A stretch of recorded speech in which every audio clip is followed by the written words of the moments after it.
kayo. Tingnan yung kapatid ko, umiyak ngayon. Pinagkakaisahan niyo tong kapatid ko? Ha? Inuuto-uto ninyo para mapasunod niyo sa gusto niyo! Halika na, umuwi na tayo!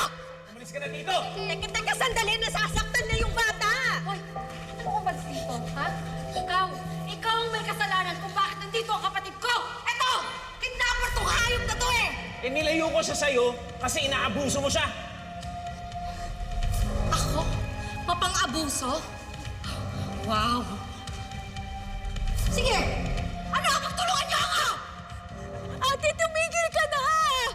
Hindi ako titigil! Akin ka, kaya uuwi na tayo. Halika na! Sandali lang. Teka, please lang, bitawan mo na si Angeline. Sige na, please. Wow! Please lang, ang kapal ng mukha mo. Porke mayaman ka, aangkinin mo kahit hindi sa'yo. Halika na, uwi na tayo. Sandali. Kaya nga, di ba, nagkonduct kami ng DNA test to confirm the claims of Miss Rosel na si Angeline ay kanyang anak. Nek-nek mo! Nek-nek yung lahat! Pinagsasamantalahan niyo yung pagiging inosente nitong kapatid ko. Kung ano-ano yung mga pinapasok yung mga eme-eme sa kokote niya.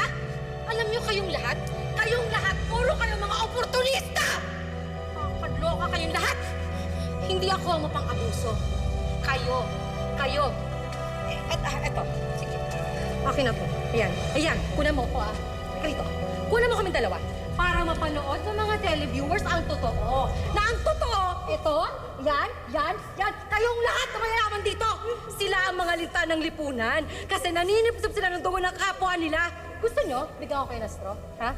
Para sipsipin ninyo yung dugo namin mga api! Mga dukha! Total naman, dun ka magaling! Ate, tumigil ka na. Wala naman silang ginagawang kasalanan eh. Hindi ako titigil hanggat hindi ka sumasama sa akin. Kaya layuan